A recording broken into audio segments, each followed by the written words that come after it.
Good morning, everyone. We'll get started here in a couple minutes.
Toss. No. Nope. Yeah, okay, whatever. Okay. All right, talk to you. Thanks. Okay, good morning, everyone. 8 a.m. on Wednesday, April the 15th. Lose track of days and time, locked up here in the house. So this morning, I'm John Resso with Wales-Darby. Rob Clemens is in the background. He'll be answering the questions and launching our polls. We're going to have about half a dozen poll questions. They're very simple, but just want to keep everybody engaged. So this morning, our goal is to go through Conex Banniger air conditioning and refrigeration press fittings, and then we'll go through a little bit of the Isoclima line sets and some of the new features that are involved with the line sets, and so you guys understand how these two marry up. About Conex Banniger. Conex Banniger has been around for years, since 1909. They basically have locations all over the world. They ship into the US. They manufacture the fittings that we're going to review today in Spain, and the headquarters is in the UK. As I said, they've been around since 1909. Any change in the copper market, they've pretty much been a part of it because they had manufacturing facilities. So even though it may have been their idea, it may not have been their idea, but they've been involved in the majority of the change in the copper industry. Leading up to where we are today, 2015, they started to develop this product. 2016, Wales-Darby, we took the product on, and it's been an uphill growth pattern ever since. You know, kind of like the water press fittings, just we're going to go through the differences here with the ACR press fittings. So join the revolution here, the press revolution with air conditioning and refrigeration. In your handouts, there's a handout bar on your right hand side of your screen. It should be. If you click on the little arrow, it'll drop down. There are 3 documents there you can download. This is the technical brochure that is in the handouts. If you have a question, there's a question bar. You can click on the little arrow. The question bar will open up and you can ask a question. And as I said earlier, Rob will be in the background. Rob will be answering those questions as we go. And before we transition from the Conex product to the Isoclima product, we'll just do a quick little question and answer right there before we switch products. So any questions, please don't hold back, ask. we'll get you the answers that you're looking for. Okay, some of the main features of doing this, and probably the biggest one is no nitrogen purge and no flame watch, those two right there. So, no more dragging that nitrogen bottle around the building or outside when you're brazing, whatever it takes. Manufacturers, that's one of the first things they look at when they get a bad compressor back, is they look at the color of the oil and they look at the debris that's inside the compressor.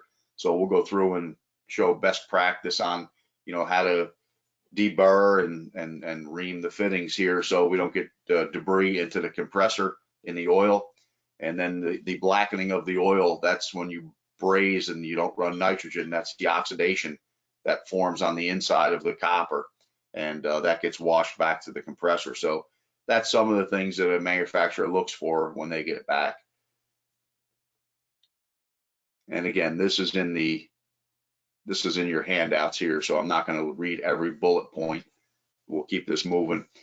Applications are air conditioning and refrigeration and heat pumps. That's the application. It's going to be copper to copper press all the time, and the three locations or three applications are there. I'll just give you two up front. You'll hear this several times. No R717 ammonia refrigerant. The O-ring, it would be a different style O-ring. And no use with R22. Again, it would be a different style O-ring. So they're a very environmental friendly company. That's why they won't go backwards and make a O-ring for the R22 to work. Opportunities, I mean, you name it. It's pretty much anywhere, whether you do VRF, whether you do mini splits, whether you're working in cold storage, supermarkets, power plants, ton of opportunity. You're currently doing it now. If you're working in supermarkets, we got a tiny little gun here we can show you. We're going to go through the guns and what works with our jaw sets and what doesn't. So we'll get all that hopefully cleared up. So one of the biggest differences is currently right now there's two manufacturers on the market. It's Conex Banniger, Maxi Pro Fittings, and Zoomlock. Probably one of the large differences between the two is everything we sell comes in a bag, and it's a Ziploc bag. And the reason for that is we put oil on our O-rings, and we want to make sure that the O-rings keep the oil on them and they're not picking up all the dirt and debris from, being loose in the shelf on your truck or being thrown into a 5-gallon bucket, because we need a nice clean fitting in order to have a tight system. So it could be in a bag quantity of 1, it could be in a bag quantity of 2, 3, 4, up to 5. But when you purchase this, like here's a bag, this has 3 caps in it. So it's going to depend on the size of the fitting, the amount of times that fitting has a run on it. So couplings and elbows are very popular. They'll be usually 3 to 5 to a bag, but reducers and things like that are usually 1 to a bag for the most part, unless they're small. On the back of the bag, it also goes through and explains how the fitting is made. And on the front, it goes through and gives you all the do's and don'ts as far as compatible oils and refrigerants and things like that. So the bags should be opened. The fitting should be taken out. You utilize the fitting. You Ziploc the bag. You put it back on your truck. Try to keep the bags out of UV rays. The UV rays will penetrate the bag and dry out the O-rings. If you have a fitting that's been on your truck for a period of time and you're worried that the oil may have dried up, we have refrigerant oil. You can purchase the refrigerant oil and just lube that O-ring and go ahead and utilize that fitting. So this is a breakaway, a cutaway of one of our fittings. And basically we press around that little O-ring in the center in what we call a B pattern. That's where the B for Conex B Banniger comes from. So if I'm looking right here, that is the O-ring. The black you see right there, that's the O-ring. When we put the jaw on the gun and we wrap it around the fitting and we press the trigger, basically we press on the left side, the top of the O-ring, and the right side of the O-ring. In addition to that, we're also pressing right here where the copper hits the stop, and it's like a copper to copper bond here. And then right here at the edge, there's a lip on the copper. It's almost like if you tighten down a nut onto a ferrule when you're putting in a faucet and the ferrule bites into the copper. That's the same thing that happens here. So that's how the fitting is put together. It's a very robust fitting. You'll see here when we make a fitting in a little while that, this is, the tolerances is really the difference. It's a very tight tolerance on the fitting and compared to water. So that's where the biggest difference comes in. Majority of our fittings are tested up to 900 PSI, but we're only rated for 700 because that's where soft copper is rated. This will be found in your, books. So application, again, air conditioning, refrigeration, and heat pump. Connections, copper to copper only. When you're using a soft roll copper, it needs to meet the ASTM B280 or B88. And what that talks to is the thickness of the copper and how the copper is what they call annealed. And that makes the copper rigid so that when we press, we don't crush the fitting or crush the copper and create a refrigerant flow problem. So the ASTM B280 or B88, that's critical when you're doing a press job. And then of course you can use the straight sticks of K or L.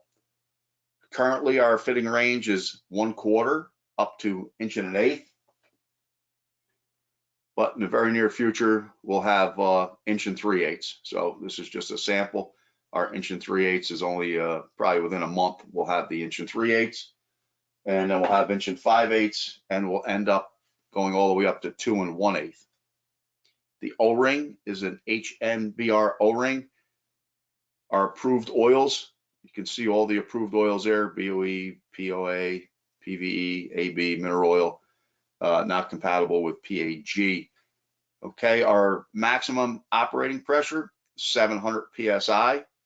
On the fittings themselves, the fittings will all be marked with pink. And I don't think you're going to see this, but I'll try to put it up there close. If you can see the pink on there, it also says 48 bar. So in Europe, 48 bar, that's equivalent to 700 PSI here in the US. So all our fittings are approved to 700 PSI. We do a burst test on them. We have a 2,100 pound burst pressure rating, and we're UL listed, and that's the important one here in the US. We're UL listed for -40 to 250 degrees on the fittings. So if you're working outside and it's real cold, it's always best practice to keep the fittings in your pocket or try to keep the fittings a little bit warm so that we get a good good seal on there. It's no different than working with PEX piping outside in the wintertime. We just want to make sure the fitting stays fairly warm. Okay, we're going to launch a poll question here. Rob, launch away. All righty. Launching now. What is the maximum operating pressure for a joint made with a Maxi Pro fitting? Please select one answer.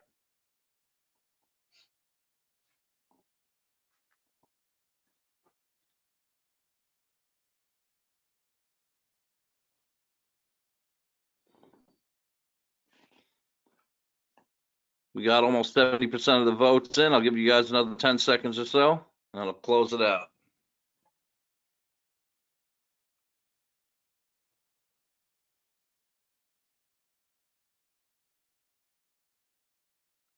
All right. Poll is officially closed. And we have 94% are saying 700 PSI, which is correct. So good job, guys. Fantastic. Everybody's good and awake this morning. That's great. Okay, so we'll keep rolling here. So this right here, this is just a breakout, goes through all your different refrigerants. We just want to make sure everyone is aware of it. And under notes, which is probably the more important side of it, that's where we note that you cannot use this fitting with R717 or R22. This is in the book. This is the important one here when you're purchasing your copper, you're laying out a job and you're gonna, figure out how much of this is gonna be rigid copper, how much of it is gonna be soft copper. This speaks to that B280 or B88. So that's the wall thickness of the copper. So here you can see we can go down through. The square block means it's a straight pipe. The round block means it's a annealed coil. So a typical 50-foot or 164-foot coil. So we can press all those different sizes. We just need to make sure they adhere to that ASTM B280 standard. This goes through and gives a list of all the certifications basically around the world here. So, a lot of UL for the US. This is what we normally share with an engineer if an engineer questions the product being usable in different areas. So this is what we give them as a supporting document. Also, the Department of Building in New York City has approved the fitting to be used in New York City. So we do have some additional documents. We have some jobs that we list out for different engineers. So if you guys are in the market to do a job and you need help with your engineer, please reach out to us. We'll give out some emails and some different information here at the end of the presentation. Rob, we're going to keep you working here. Poll number 2. Okay, poll number 2. What materials can be joined using MaxiPro fittings? Please select one answer.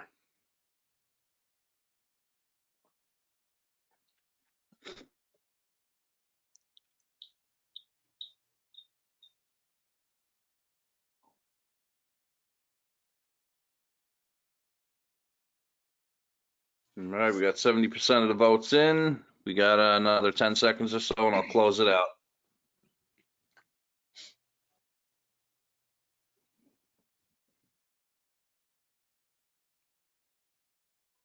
All right, poll is officially closed. We got 94% are saying copper, which is the correct answer. We only press copper to copper. Okay, good. Good job, guys. Okay, so what we do is in the tech bulletin, again, we take and give you the distance you need and for the head to go around the copper. One thing different between the ACR press and the water kind of makes it almost all the way around and makes the press work. With the ACR jaws, they're going to go 100% around. The jaw actually touches the jaw when it comes to a complete press. So here we're giving you the distance you need to do a straight against the wall press and or an angle press. And this is all using the Romex 4000 jaw set. We also have these in there for the twin turbo jaw set. So the Romex 4000 jaw set, I'll say this a few times. The Romex 4000 jaw set will fit the rigid 300 series or the Milwaukee M18 series press gun. Okay, if we're talking about the twin turbo jaw set, that will fit the rigid 200 series and it will fit the Milwaukee M12 series. So what this does is this is strictly talking about the jaws. This will give you the clearances you need for the jaws to make a press fitting. Also in the book, it's going to go through, it's going to give you all these different dimensions. This is telling you the insertion depth and how far between fittings we need to make a proper press. Okay, and this one here, we'll do it to a braze fitting. We'll do it to a press to press. We'll give you all the dimensions that you need for minimum clearances between them. And the reason for these minimum distances is we actually distort the copper a little bit when we press it. So we need to make sure that both joints are, stay and true and they hold the 700 PSI for the testing. So just different connection points here. We get our minimums, and this is just to make sure all joints stay good. So that's from a press fitting to a braze fitting. If you have a braze fitting there and you're going to put a press fitting in, no problem. If you have a press fitting in and you need to braze a fitting, treat the press fitting no different than you would treat a valve on a compressor, right? Most guys take a wet rag and they'll wrap the valve so they don't damage the valve on the compressor. Do the same thing here. It's just best practice. Protect that O-ring. Even if you are achieving your minimum distances, just wrap the press fitting and go ahead and braze. Again, this goes through, just gives us our minimum distances. And this is all in that tech bulletin. I don't want to read through every one of them. So here's a range of fittings that Conex Banneker offers. Just give you a little breakout here. So this is a flare to press fitting. So here's the flare end, and then here's the press end. Okay, this is about 50% of the sales is flare to press. 40% of the next 50% will be couplings and elbows. And then 10% of the sales after that will be a mixed, reducers and caps for testing if you want to cut something short. So the flare to press, we have two different styles of flare to press. We have this is a copper to copper flare to press with a forged refrigerant nut. This flare is at a 45-degree angle, which is what we want for like mini splits and different things like that. And then we also offer an upgraded one here. This is, we have two different versions. This is actually stainless steel. The seal here is stainless steel.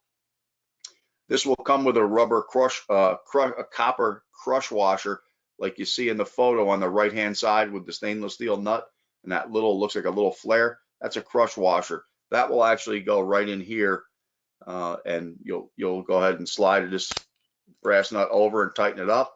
We also offer this with a stainless steel nut. Now, when you're doing these flares, it's best practice to put a little refrigerant oil, just a tiny bit on the face, and put a tiny bit on the back side. That way, when you go ahead and turn the brass nut and torque the brass nut down, it doesn't grab the copper and twist the copper. Okay, so normally what you'll do here is you'll take and line this up. You'll start the brass nut, you'll make your press connection, and then you'll make your torque connection.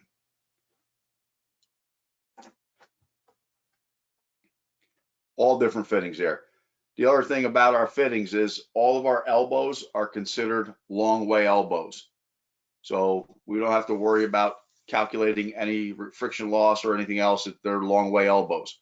Our fittings are twice the weight and half the size of our current competition. So you'll find that they're very robust. Okay, you can't, if you drop them, they're still going to be usable. Brand X, if you drop them, sometimes they'll change position and morph. We also have the opportunity with the fittings that we offer. This is a valve, all right, valve on and off, and your Schrader port is here. We could take these, and I already prepped this pipe, and we can slide a coupling right on here. When you put them on, you always give them a little quarter rotation. We can put a coupling on there, and then we can press that coupling on there. So now we have a valve that is press ready. And then the refrigerant, because we're in a refrigerant system, we have to insulate it. We have an insulation kit that goes with it with a Velcro here. So it's form fit. The valve drops directly in, fits nice and tight, and then you just close it up with the Velcro. And there's your valve. So again, we'll give you an email at the end if you're interested in any of this stuff. Let us know. We'll be happy to help you. Just let me just show you one other thing here, just on these fittings. So here's a fitting. That's a coupling that's pressed. There's another coupling that's pressed. Here's another one that's not pressed. And here's another piece of pipe that's, so here's something that's not pressed. I'll go way back here. Try to hold it as straight as I can. You guys know with water that would be drooping dramatically. The difference here is the tolerances of the fitting. Again, these are 700 PSI fittings, so the tolerance of them are very tight, and that is what that's what makes them able to hold up to that 700 psi. Oh, here we go. This is just a breakout sheet. It goes through, shows you, we have a depth gauge, we have the oils, the traps, all the different components. That is in the user technical manual. So if you need any of that type material, we have it. These are the two different press tools. Roethlisberger's the manufacturer of them. This is the twin turbo. All right, that's the one I'm going to be using today. That's the one on the left-hand side. And then the Romex 4000 is on the right. The twin turbo, the jaw sets that are available, we go 1/4 inch to 7/8 in one jaw set. And most guys buy the complete jaw set, which I have right here. And then they'll purchase the 1 1/8 as the spare jaw. Again, this jaw set fits rigid 200 series, Milwaukee M12 series. Our jaw sets have the ability to press water fittings in addition to the Conex ACR fittings. Water fittings do not have the ability to press Conex ACR. Okay, but you'll see the jaws here as we get ready to make a fitting. This is the 4000, Romex 4000 tool.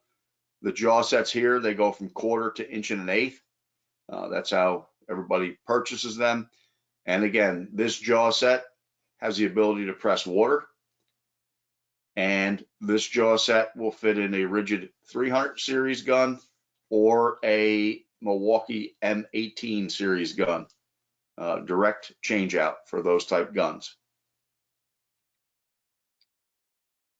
All right, go through how we're going to do a little install here. So this is just best practice stuff. We have to make sure, we keep the fittings, refrigerant system clean, tight, and dry, right? That's what we're working towards. So we need to make sure that we're paying attention to what we're doing there and keeping the fittings the way we need them. We have currently, it's a 1-year manufacturer defect warranty on the fitting itself. We have an opportunity to take a small test, fill out a little bit of paperwork, and you can go from a 1-year warranty on the fitting to a 5-year warranty on the fitting. And, just make sure we're adhering to all local codes and everything else here. That's what we're saying here. And wear your protective gear as you do. The tube itself, we want to make sure this is the key to a successful press job, is we need to make sure that we're paying attention to the preparation of the tube. So we start at the distribution channel here, and we tell them, we can't drag the tube across the ground and put deep cuts or scratches in the end of the tube. We need a clean piece of tube to start with. So we'll cut a piece of tube, we'll clean it, we'll take and ream it, we'll deburr it, we'll go through the normal steps, and we're going to take and mark the depth, clean the outside of the pipe, mark the depth, slide the fitting on, give a little 1/4 rotation as we slide the fitting on to make sure we don't catch the O-ring on the copper, slide it in place, and then get ready to press. You're going to align the jaws no different than you would on a water press fitting. The other key item, here's the jaws, right? They are just like a water press fitting. They open. They have the size marked on them. You can see they're all marked in pink. Anything for ACR Conex press fittings will have some type of pink marking on them. You just squeeze the bottom, it opens up the jaw. In the center of the jaw, that center rib right here, that's going to go right around the bump, the O-ring on the fitting, and it will squeeze the fitting and it'll make the fitting.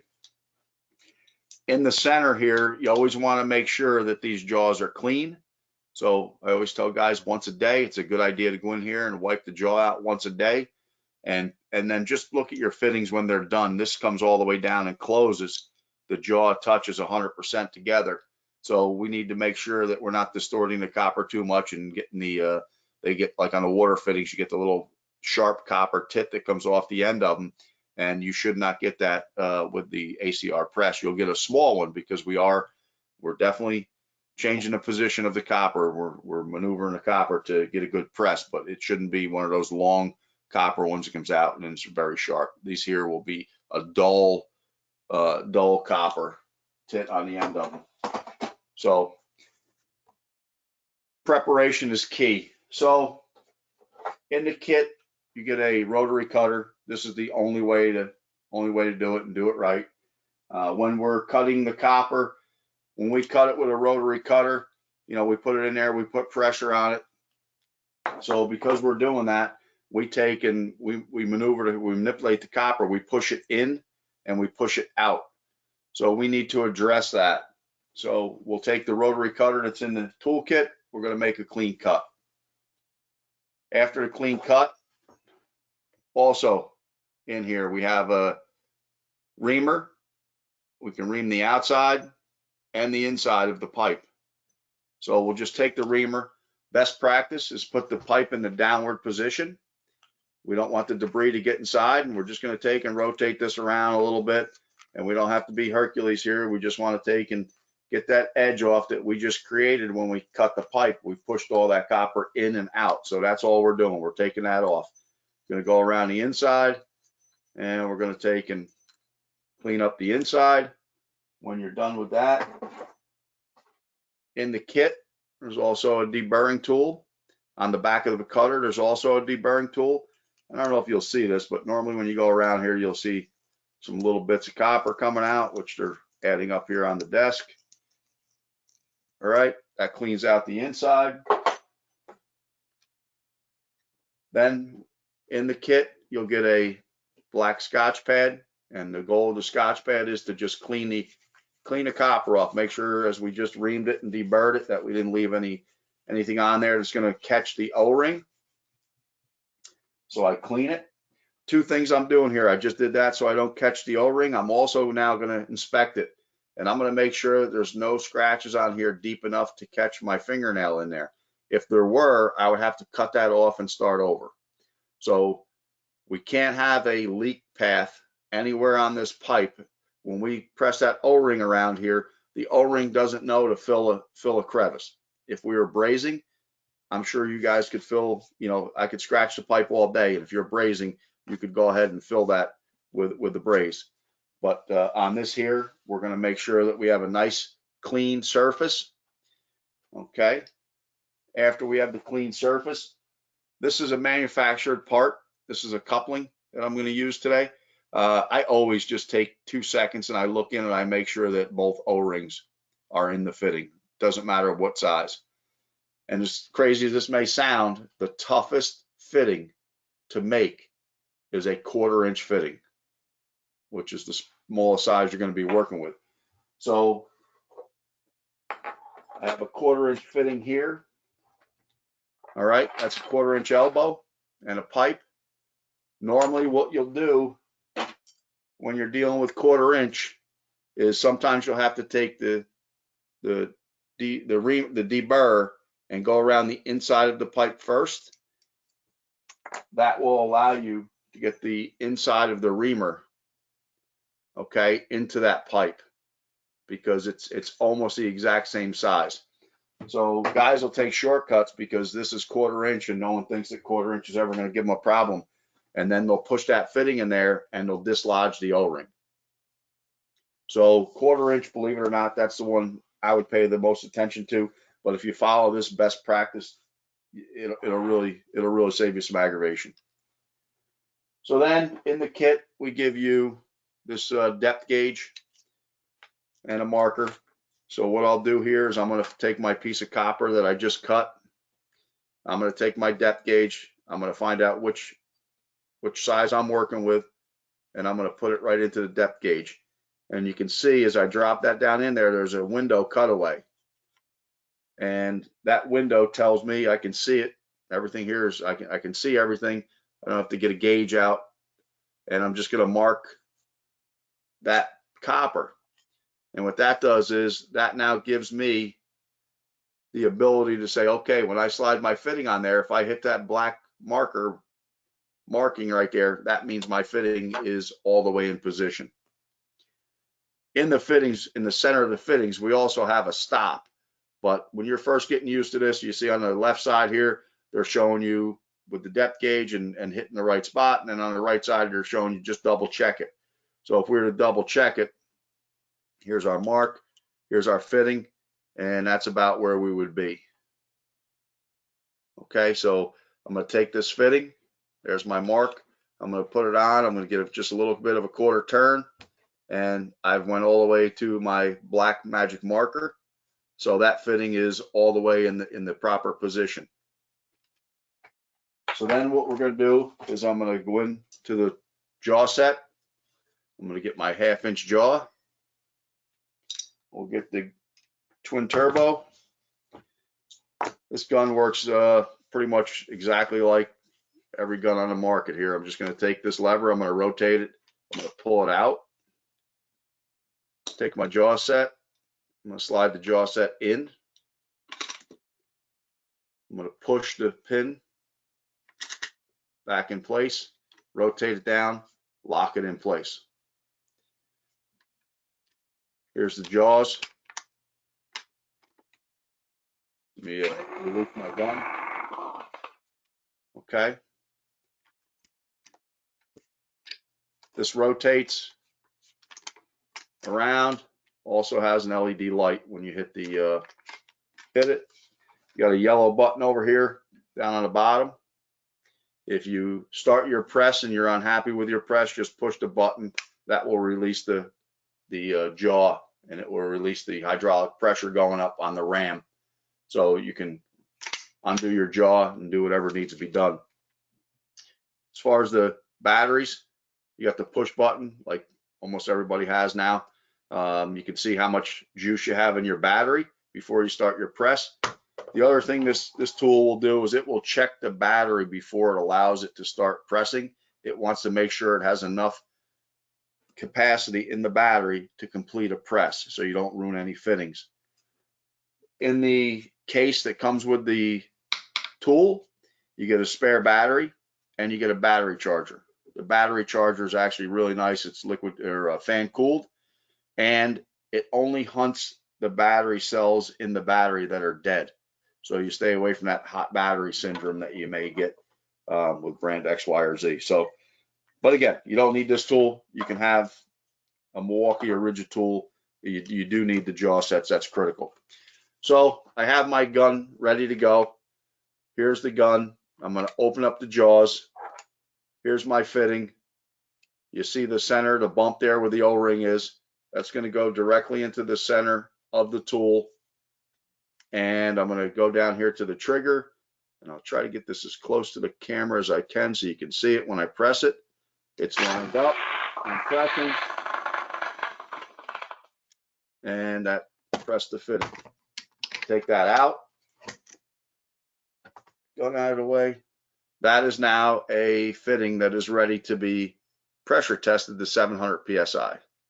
And this right here is what I was saying. We do change the form of the copper a little bit, but we press on both sides of the O-ring. We press on the top of the O-ring. We press all the way out here at the end, and that's where that little extra copper meat is that bites into the copper. And then we press all the way over here near the stop where it goes copper to copper. So it's a 3 press over the O-ring and then 2 presses on the far ends of the fitting to make sure we go copper to copper. And that is how we make a fitting. After we make the fitting, okay, that's showing you making the fitting. And we're pressing. Okay, after the fitting is made, we always like to take and mark it. And that way, if you have a supervisor on the job or whoever may be on the job, that way they know that that fitting has been pressed. It's a good visual. So normally we'll go, we go around the pipe, we'll go around the fitting, and then if there's a supervisor on the job, we'll go across the fitting. That way there, it's a visual. You can walk the job and say, okay, this fitting, that fitting, all of them have been pressed. Okay, Rob, you're up. Poll. All right. Next poll question is launched. What is the correct tool for cutting the copper tube end square? Please select one answer.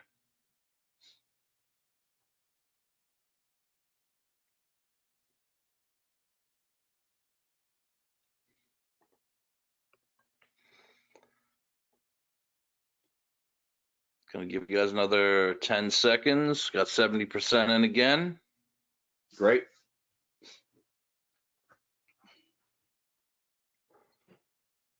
How you make it out with questions, Rob? You getting any? No questions as of yet, Okay. but we are here to answer if we do have any questions, so please feel free to use that questions box. And poll is closed. We have 100% saying rotary tube cutter, and that is the right answer. Good job. Great. All right. We'll keep rolling. System testing. So just follow your best practice here. You're going to use nitrogen for testing. One thing here, mini split world, VRF world, we're going to elevate those pressures. We're not going to be at our normal 350-ish. We're going to elevate these up. We want to be in that 500, 525 range, 550 range. We can go all the way up to 600 PSI when we're doing our testing in the mini split world. If you're going to leave it overnight, just be aware of what the outdoor temperature is. And if you get that temperature swing, you can see here they reference it, based on temperature swing and your nitrogen pressure swing. But one of the most important items here is some guys will leave a vac pump on overnight. And when you're using press ACR fittings, you'll only have the ability to draw it down to 200 microns. So you'll never go below 200 microns when you're doing a press job. I just want to make everyone aware of that, because sometimes guys will leave them on, like I said, overnight, and they'll think they're going to get down below there. You're not going to. The O-ring will allow, it just shuts it down basically at 200. You're not going to get past 200. This runs through the warranty portion. Conex Banneker website's on this page. This is real small. I know it's difficult to see, but we just want to make sure that everybody knows that this is in the back of the book. It runs through basically a breakout of how Conex Banneker views their 5-year limited warranty. So we want to make sure everyone has that.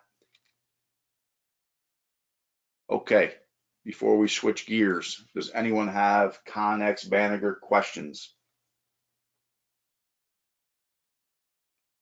Rob, you want to open up the mics, see if anybody has anything? Sure can.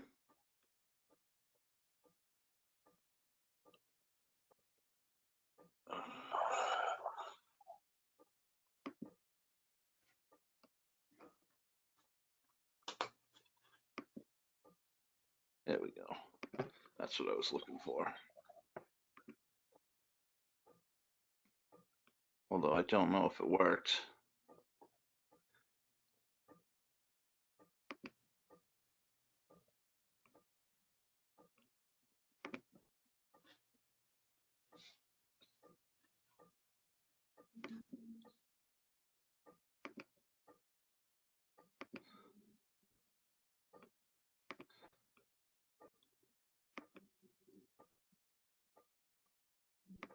Or attendees or staff?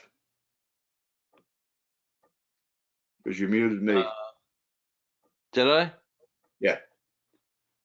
Make You're sure you're unmuted now. I can hear you. Yep. Yeah, I unmuted it. Okay. All right. You're experiencing technical difficulties. We'll roll. We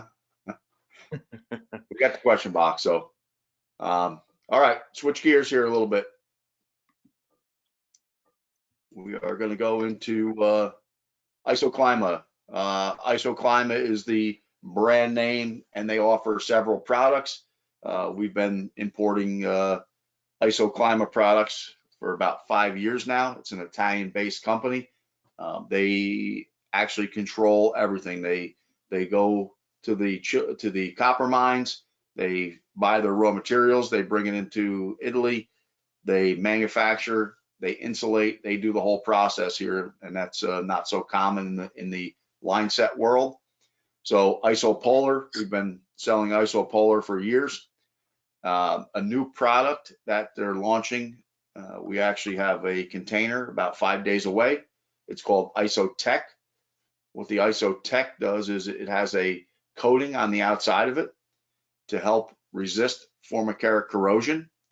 And then they also make a tape so that we can make sure we get all of our joints sealed properly and no exposed copper on our refrigerant lines and mini split heat pump lines. So this is the pre-insulated line set. We have half, 3/4, and 1 inch insulation for the jackets. And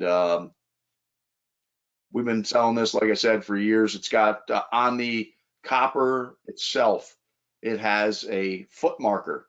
So if you buy a 50-foot roll and you use a portion of it, you'll be able to tell how much of it you've used. So right here you can see the 25 out of 50 feet.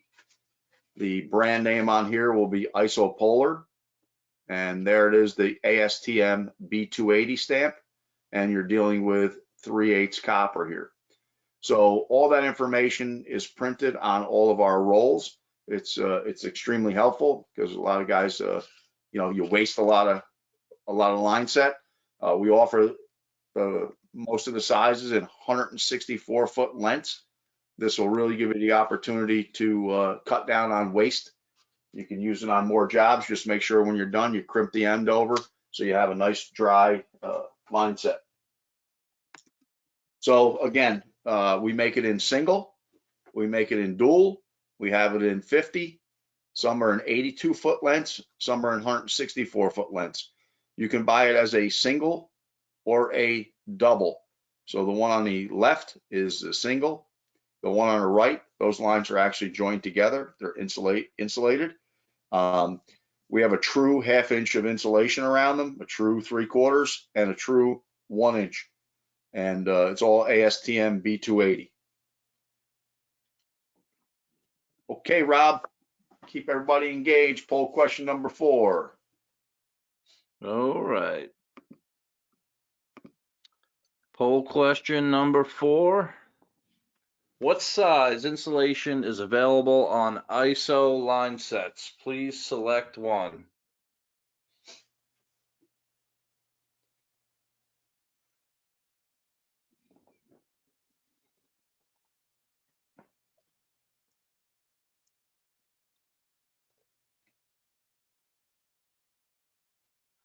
%70 in. Gonna give you guys a few more seconds here.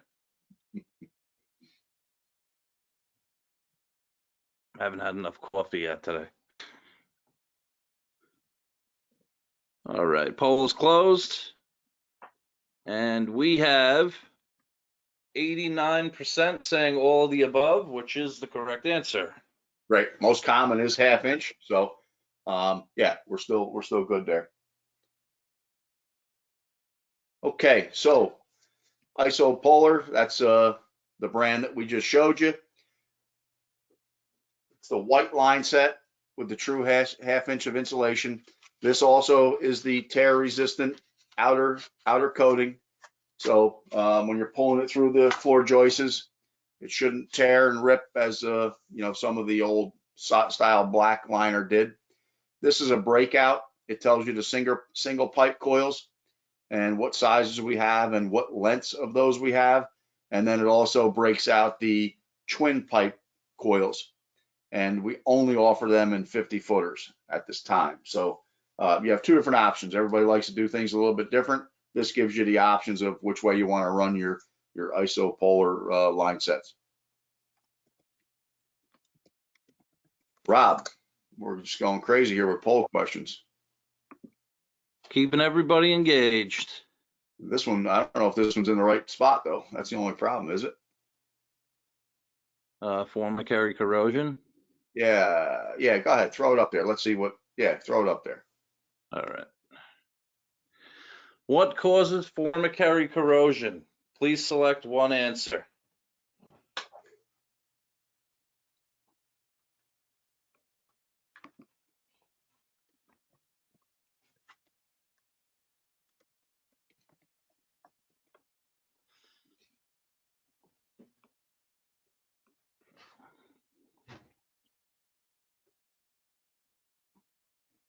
Wow. We have to talk about it. People know about it. All right. We got 70% in. I'm going to go ahead and close this. All right, great. So that's great. 71% checked in. 88% of that 71% said all the above. That's the correct answer. Water, oxygen, and some organic chemical. So there's different pockets in the U.S., and we're one of the few, manufacturers. Basically, we represent this manufacturer. We're one of the few manufacturers that we don't mind talking about formic air corrosion, and we have seen it with our isopolar product. We haven't seen a lot, but we've seen it. So about 2 years ago, we went back to the manufacturer and we started having conversations about formic air corrosion. And you can look it up online, Google it. You'll see all the big people in the industry, the carriers, the trains. Everyone has talked about formic air corrosion, what causes it, and what you can do to try to alleviate it. So we went back to the manufacturer at Isoclima and said, we've had this experience, not a lot, but we've experienced it a little bit. We want to come up with a product that will resist formic air corrosion. So they went through about 9 different types of protection to put on copper and try to come up with a solution for formic air corrosion, because it's a headache when you have a job that's installed and done and you end up with a leak somewhere in the middle of the pipe or something along them lines. It's difficult because you got to replace the whole line set. So we went back to them and they started doing testing, and we now have a formic air corrosion resistant line set.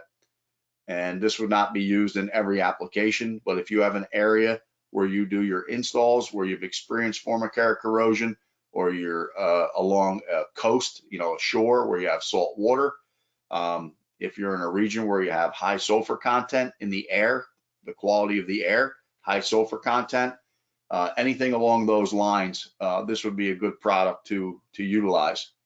And what they've done is if you've ever installed an oil line that's shielded, or a propane line that's shielded with the yellow coating on the outside or the red coating on the outside for the oil lines, we looked at all those options, but none of those were really viable. So they kept working, and finally, after, like I said, about 9 different versions, this was the version that everyone settled on. And basically what we do is we put a clear coating on the copper as it's being manufactured. So the copper comes out, and then this coating gets sprayed on, then the insulation and the jacketing gets put on. And it's all done at the same manufacturing facility, which is a really big deal, because a lot of times, someone may produce the copper, but they may not be the one that's insulating the copper and putting the outer protective shield on there. So we now have a formic air resistant copper. Our first container from Italy will arrive on Sunday. So if you're in one of those areas where you have aggressive air, VOCs, and water and oxygen all in one location, we have an option now. So in order to prove it out, again, we're still ASTM B280, so we still qualify to be pressed. This is a sample, and realistically, I'll pull this out a little bit. There's the copper. You can't really tell that there's a difference. You barely see it. And again, this is ready to be pressed. You're going to go through the same process. You're going to cut it. You're going to ream it inside and out, deburr it. You're going to take and clean it. You're going to mark your depth. You're going to slide your fitting on. You're going to press it. It's no different than the copper you're currently using, except this has the clear outer shield on it. So what happens is water gets inside of the jacket, right? Water will run inside the jacket. This insulation doesn't absorb the water. So the water will stay on the copper, and then your atmospheric with the VOCs will collect, mix with the water, create a little bit of acidity, and that's what eats away and causes the formic air corrosion. And for people that have never experienced it, basically what you'll have is you'll have little pinholes in the copper itself. It becomes acidic, and it will eat little pinholes into the copper. So that's what Formicare corrosion is. We've come up with a solution for it, and we're real happy to have a solution. So that's what it would look like if it were in. That's just a sample. Here's a roll, and this will say ISO AR, so ISO Armor. That's the tag name for it. Isotech. They call it's an armor shield is what their armor coating, and the patent is pending on that. But this is the same outer jacket, same insulation. Just this has the clear coating on the copper, and again, it's marked with by the foot. It's marked with ASTM B280. Everything is on the lines, so you have all the markings you need, and you're good to go there. All right, so in order to be comfortable with the copper and launching the copper, they had to do some testing. So you can see in the bottom, the testing is 480 hours, and they did 2 tests in Italy, and then they did 2 tests in the United States. And this is the breakout from those tests. So here's just bare copper pipe at 144 hours, 240 hours, and 480 hours. And then that is the ISO Armor coating on the 2 pipes in the middle. And they ran through the same exact test. And then after that test, they were satisfied that we have a Formicare corrosion resistant copper. And then during manufacturing, they'll run the copper, they'll spray it with the clear coating, and then they'll put the insulation on and roll it up and ship it. It's also going to be marked a little bit differently. So normally the isopolar is marked with blue in the wrappings.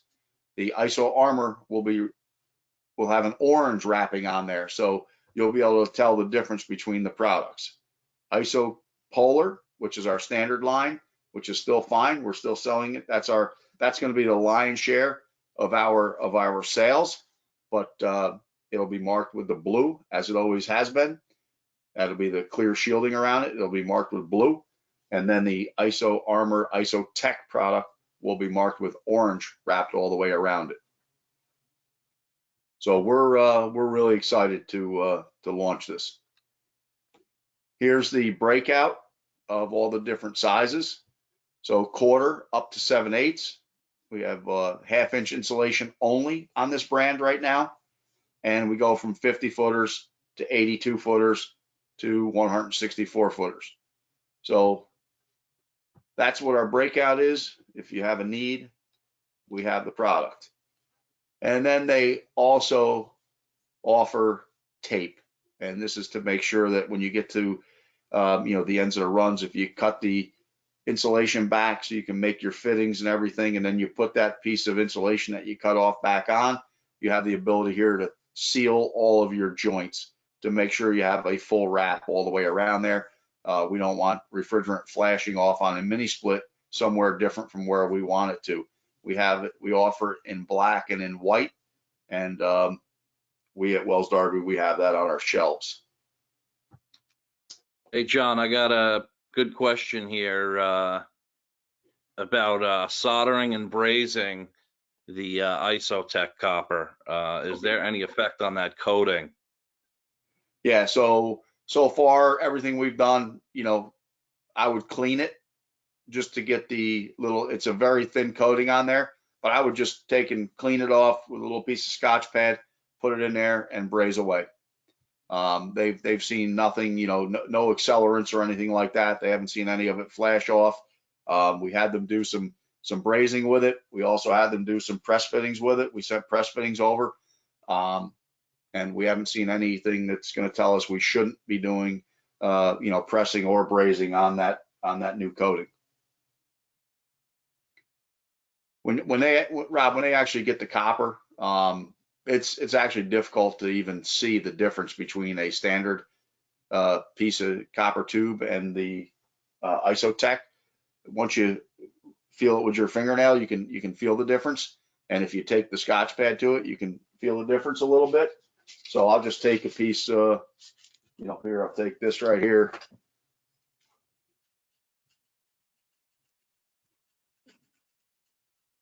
Okay. So you can see I cleaned it up. I basically right here, I've taken that clear layer off. And then right here, you can see the clear layer is still there. So that fitting right there, I would do that before I braze it. I would do that before I press it. And, Okay, so that'll make basically, sure you got a good clean surface to work with. Say it again. basically handle it the same way. Yeah, absolutely. Handle it the same way. Yep. Okay. Just use your best, practice when you're doing your air conditioning and brazing and such. Yep. Okay, it's on you. Poll question. All right. Next poll question. Last poll question. Yep. All right. What product on the market today is resistant to formicary corrosion? Please select all that apply. That's a layup, huh?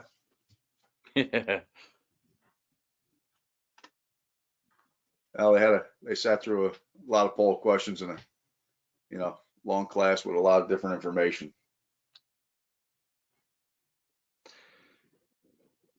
All right, I'm gonna give you guys another 5 seconds or so. We got 80% of the votes in.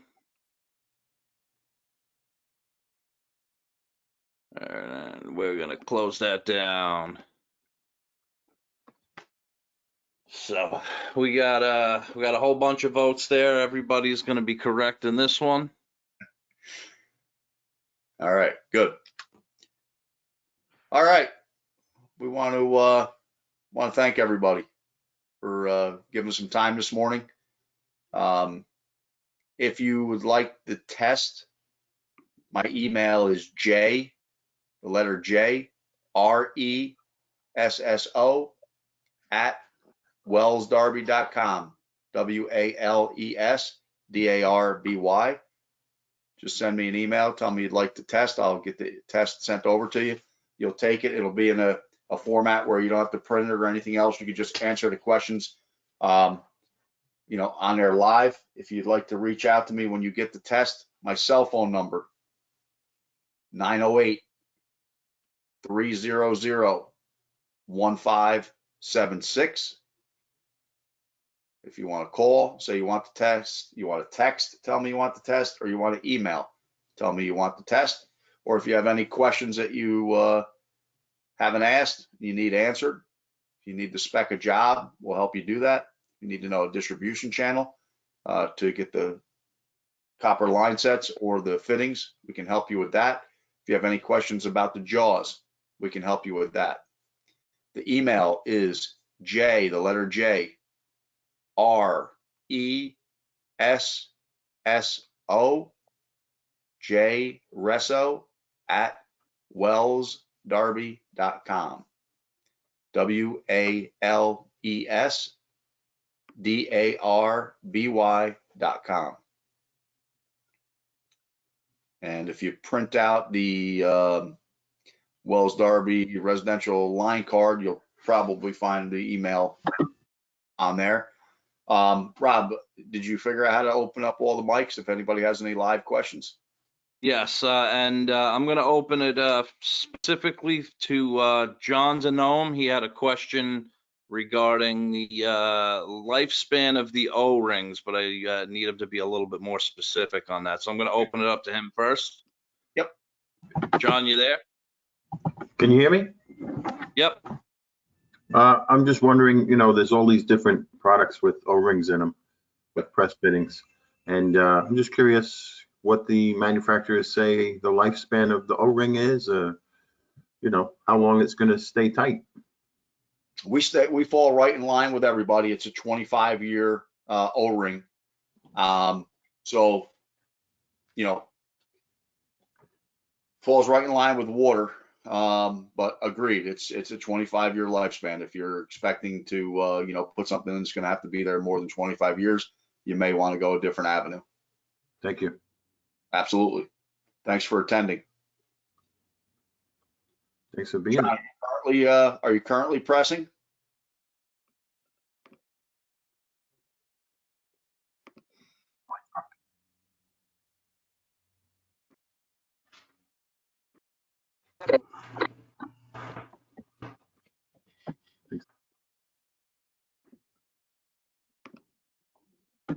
My company has press machines, but I don't have one on my truck. Okay. I'm a little late to the party. Being a little older, I'm old school. Yep.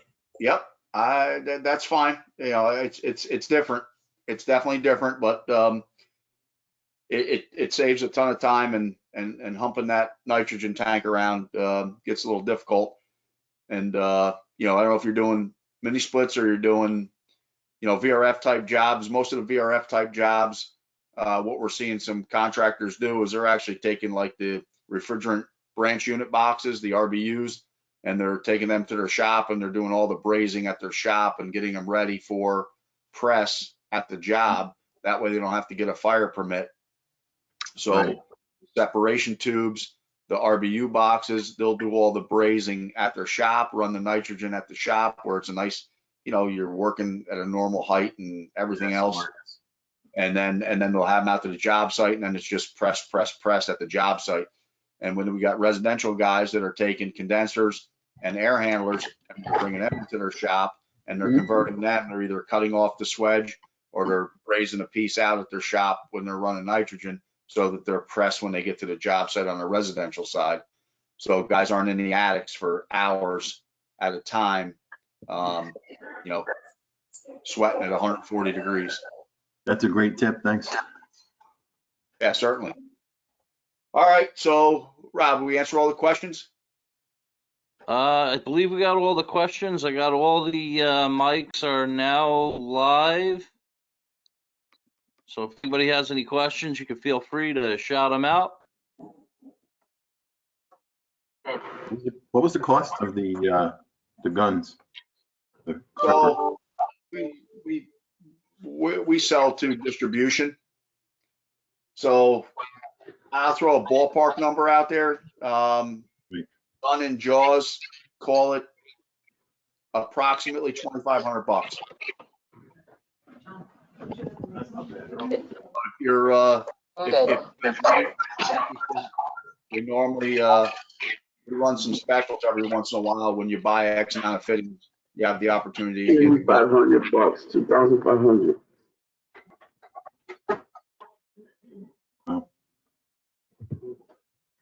That's pretty cheap. Yeah, and again, we run some specials every now and then. If you've got an interest, we can, you know, try to figure that out. Sometimes we'll, you know, based on the amount of fittings we utilize within the season, you know, we have opportunities to do different things. Right. Thank you. Any other questions, guys? Hey, John, Bob Littman with Ferguson. How you doing today? Say your name again? Bob Littman with Ferguson in Buffalo. Hey, Bob, what's happening? How you doing? Good. Good. Got one quick question for you. My biggest competition for a product like the Conex is Zoom Lock. Could you just go through the features and benefits over the Zoom Lock product? Absolutely. Our fittings are twice the weight and half the size, so much more robust. Our fittings press exactly like a water fitting presses. So for guys out there that are water press guys, this is more familiar to them. Zoom Lock gun presses off to the side a little bit. You have to line it up differently. So water press guys usually struggle with that because muscle memory tells them to put the center of the tool directly over the bump. Our fittings come in bags, so it's less likely to pick up any dirt and debris onto the O-ring that could create a leak. And you actually have a price advantage over Zoom Lock with Conex.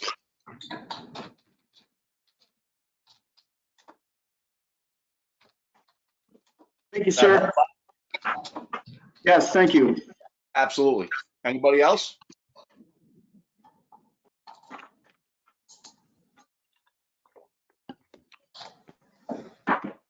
Bob, I'll be out there to see you guys in a month or so when this is all over, so I'll let you know. Look forward to that. I got a couple of things lined up for you. Fantastic. Thank you. All right, guys, if you have any other questions, you know, you can email me or call me. you need any additional classes, you can go right to the Wales-Darby website. We got free classes today on Monday, Wednesdays, and Fridays. And thank you very much for your time. We really appreciate it. Look forward to seeing you on another webinar. Thank you, guys. Rob, thank you. Yeah, no problem. My pleasure.